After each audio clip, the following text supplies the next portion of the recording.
Now it's time to hop into scene 6. Now, you'll see that scene 6 is supposed to precede scene 8, but in editing this film, it was decided that this scene where Tom runs out onto the bench outside his house and then sits and looks off at the horse, like right here, might make more sense if it was a reaction to what he just learned that his dad had told him, as opposed to something he does before this conversation.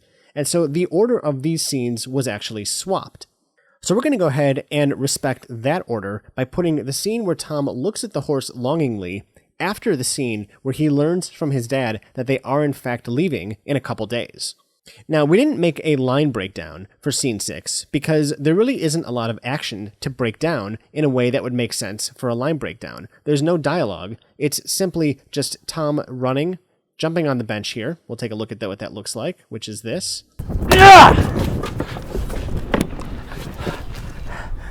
And then while he's there, he looks off at the horse and sees him. And that's pretty much all that happens in this scene. But we're going to try and make a nice moment out of it using some sound design and some intelligent editing to make it appear that all of this is happening at the same time in the same place. Now, an interesting fun fact, we shot the scene where Tom jumps onto the bench on a entirely different time than when we shot the reaction shot of the horse, because the horse wasn't available at this moment in time. So we had to find a way to stitch those two things together. So right away, we have to find a take that works the best for Tom running out and jumping onto this bench. So if we just go through the different takes here. Let's start with take 1 and see what that looks like.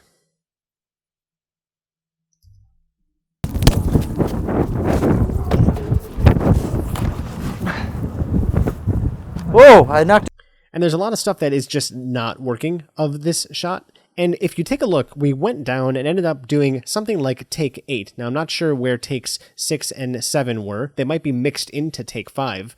But it looks like we did 8 of these. And there's a good chance that the reason that there were so many is because there were so many physical challenges involved in getting this shot right. So I'm going to begin here with the very last take and see if we nailed it the last time. I'm going to scrub through this last shot. So we have 1 in here.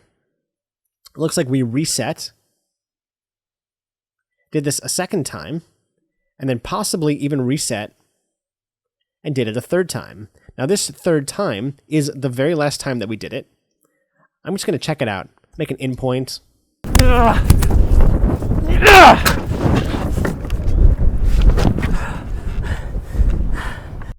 And that seems to be working pretty good. It looks like all of his movements actually made sense. He jumps and lands in the right position. The camera is doing all of the right things, and we get a pretty nice lens flare as the camera is moving in on him. So, avoiding going through every single take, we'll just begin by using the last one and see if that works just fine in our edit. Let's go ahead and cut that in. Now, sometimes you might find as you're editing that you have a lot of annoying extra noises in your audio tracks, like here.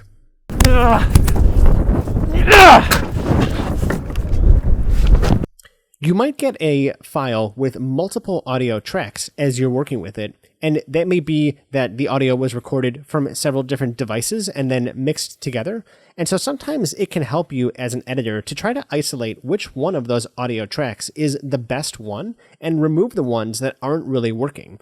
So I'll just go ahead and solo this one up here and listen to it. And that one appears to be silent. Let's check out the next one.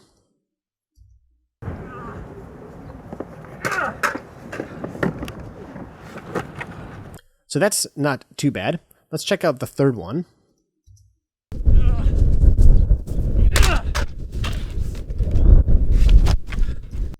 Sounding a little bit garbled, and I'm pretty sure this last one is the one with the static interference.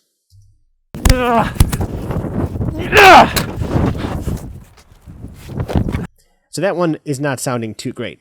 So I'm pretty sure that it's this one here, number 3, that's going to be the one that we want to keep. I'm going to go ahead and remove the other ones, just so we don't have a lot of annoying extra noises as we're editing.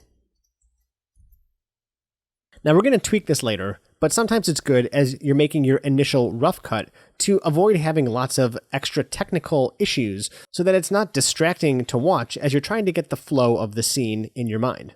Now we're going to see him jump on the bench here. and then land. And we're going to stop right here and see if there's any coverage of him landing that might make this a little bit more believable and visually more appealing. Let's check out the next shot. So we have this shot right here, and we'll see what he does here. So this is kind of like a medium shot, and it looks like what happened is that he begins in a seated position and then leans back. So we could even cut on the action of him falling and then leaning back between this shot and this shot. Let's check out 6C and see what that is.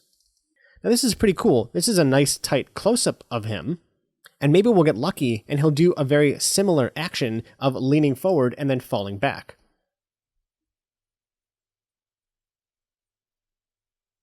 So that's pretty good. Let's check it out.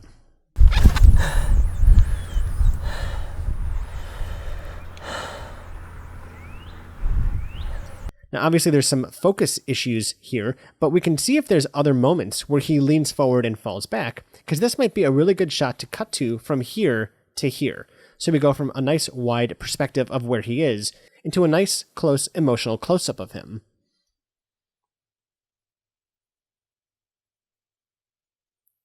So it looks like we did another take in a series here, and we had him sit up again and fall back.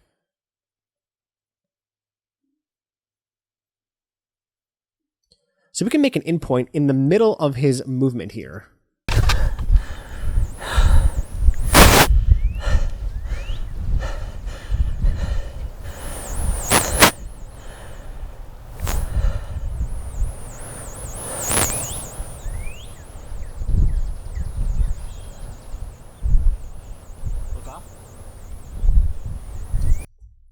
And we actually get the entire action of the scene in this really nice close-up. As the camera moves in, he sits down, falls back, has a very clear reaction to the news he's just heard, and then looks off into the distance.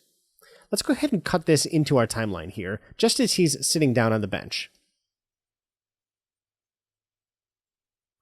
So as he's falling back here, we can just cut in this shot. Now we're going to do the same thing. We're going to remove any audio channels that we don't need. So let's just listen to these one at a time.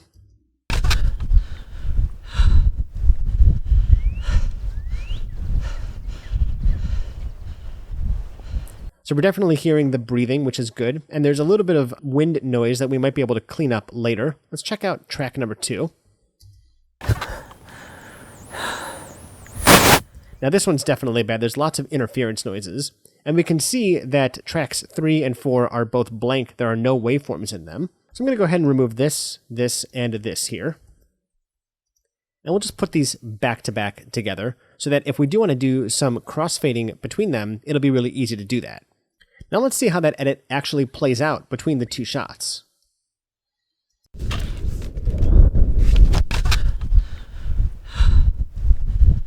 And that kind of works. Maybe we just have to tweak it a little bit.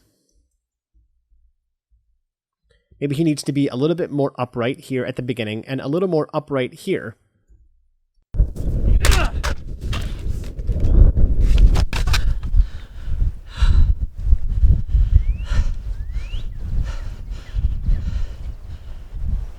Now this is really working out in our favor, because as he sits here and looks off, we have a nice slow push in on him, which really satisfies the emotion of the moment.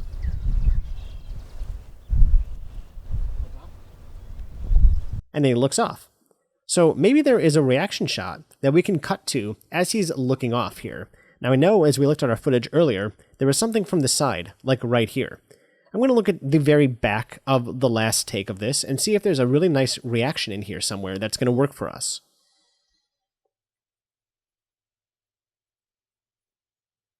That's pretty good. Now maybe he actually does a thing where he turns his head from facing forward to turning around to the side. Let's look at the beginning of this take. Yeah, that's really good. So we actually see him maybe hear something and then look off. So this is actually great for us because in this nice close-up here, even though there's a lot of really good stuff happening in this moment, it's quite long, and it might need to be a little bit quicker in order to fit into our movie.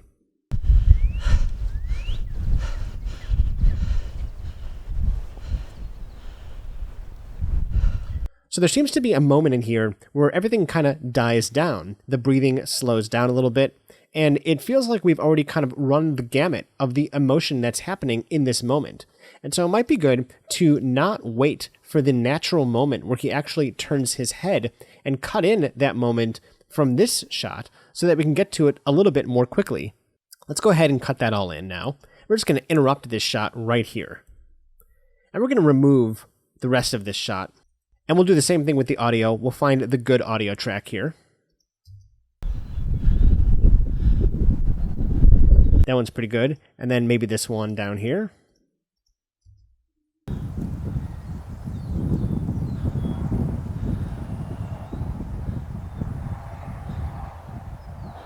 This one seems to have a little bit better breathing noises, so I think we'll go with this one this time. Now we're just going to find just the right moment for his head turn. Like right here, just as he's about to turn his head.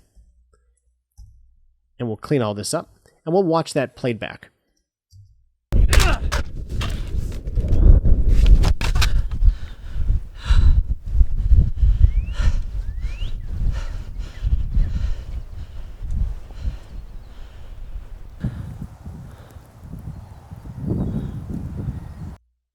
That's nice. We just have to find a way to get Tom to finish this last breath before we cut to this angle here. So we'll just go in and add a couple of more frames here so that he finishes his movement.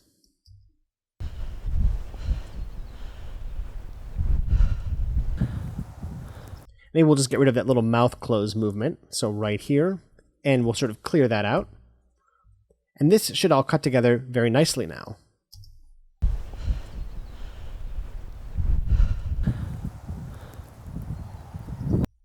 All right, so it's really coming together, and we can of course refine it later on as we do some sound design work. Now let's check out the last shot of this scene here, which I know that we looked at earlier, but it's another blue shot, which means it's another piece of coverage of Tom. Maybe we're missing something important that'll help really bring this scene together. And this appears to be a shot of Tom running out the door, possibly before he sits down on the bench. Now, just out of curiosity, let's watch it from the end of the kitchen scene into the scene outside. I need you to say goodbye. Because come Friday morning, we have to go.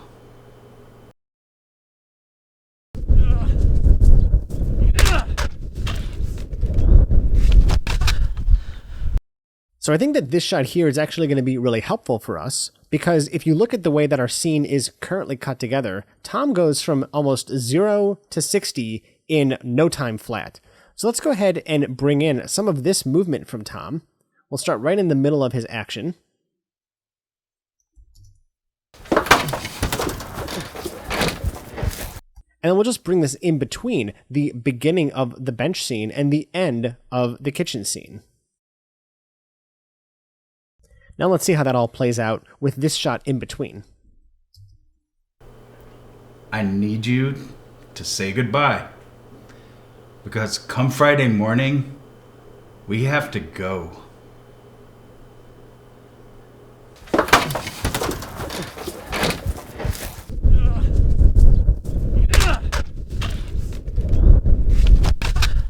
Now, possibly the issue here is that Tom is still ramping up a little bit too fast. This sort of full speed run and then kicking this can out of the way feels a little too dramatic. And so I think if we just begin the scene kind of like right here, and just do a very short section of this wide shot, it might feel better Tom running out and then jumping on the bench.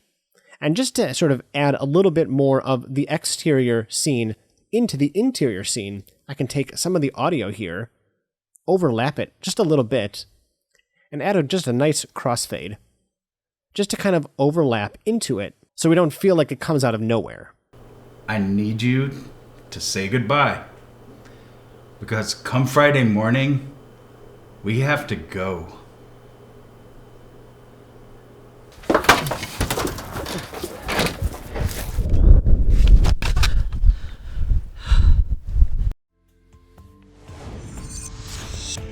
So let's stop here and take a quick break. If you're following along as we go, this will give you a chance to catch up to where we are. At the end of this multi-part section, we'll be assigning your official homework. Feel free to edit up to where we are now, or continue into the next part and do all your editing at the end. Coming up in the next lesson, we're going to keep working on the sad bench scene, part 2.